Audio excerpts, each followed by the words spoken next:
Well, joining me live also is Professor Krishnan Kollamparambi, Professor for Economic and Business Sciences at Wits University, to discuss further on the State of the Nation address. Now, thank you so much for joining us right on African News Network. Just take us through your expectations from President Jacob Zuma's SONA speech this year. What are some of the highlights that you are looking forward to hearing from? My pleasure, Matabelo.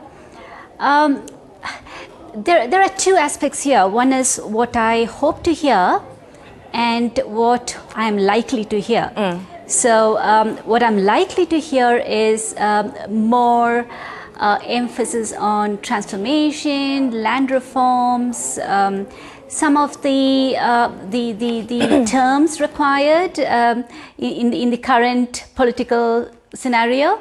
But what I'm really looking for is in terms of a growth strategy, because none of this in terms of transformation can be sustainable in the absence of economic growth. So what I'm hoping to hear is more clarity, more purpose when it comes to increasing investments, attracting foreign investments, in terms of the ability to not just grow, but to create jobs as well. The President is also expected to outline measures to encourage radical economic transformation in South Africa. Do you think that this is a solution that South Africa needs currently? Is radical transformation, rather radical economic transformation, the way to go for the country? I think the catchword is in currently, as you mentioned in the question.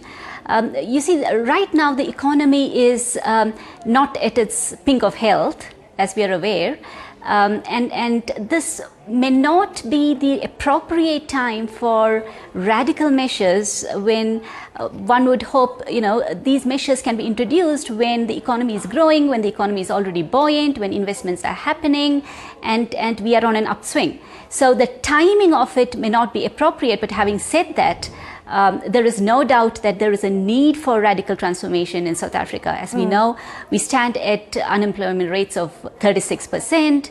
The inequality rates, if anything, is actually increasing since democracy. So there is no doubt there is a need for radical transformation, but the timing of it may actually be a problem. I would have thought the right time would have been somewhere in 2006, 2007 to have introduced the drastic measures of transformation when the economy was actually doing quite well. Now, with regards to driving economic growth forward, now has the governing party been able to reach a clear consensus with regards to the economy and policies needed to drive and to promote, or rather encourage, growth? I think there is broad consensus when it comes to the objectives on paper. What is lacking is clarity, how exactly this is going to be carried forward in practical terms, the fine print relating to the sub-plans that have to be implemented. This is where I think the clarity needs to be brought in, because there is absolutely no doubt we all here for economic growth, provided the majority benefits from it. We're not here for jobless growth as what we have witnessed in the previous decade or so, wherein we actually see the GDP numbers growing but not translating to employment creation, to the overall well-being of the population.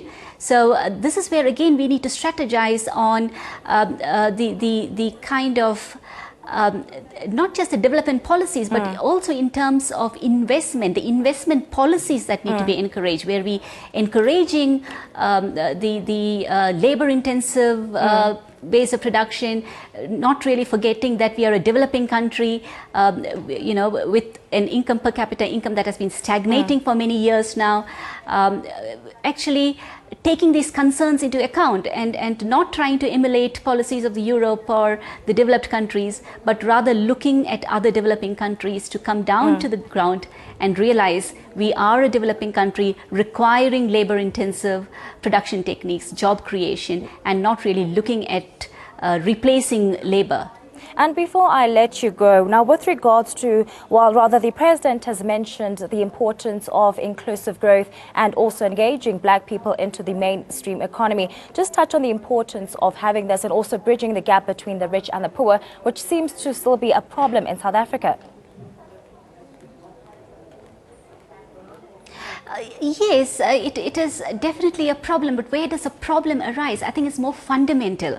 It starts from, let's say, the birth of an African child, the kind of schooling that she has access to, and then, you know, the job market that she can access. So I think that we need to go back to the education, to the access, the cognitive skills development, right from the early stages of child development. So we cannot really consider economic development, industrial policy, all in all, without taking into account education policy at the primary level. I'm not even talking of the higher education, at the primary level, taking into account the fitness of the labor force.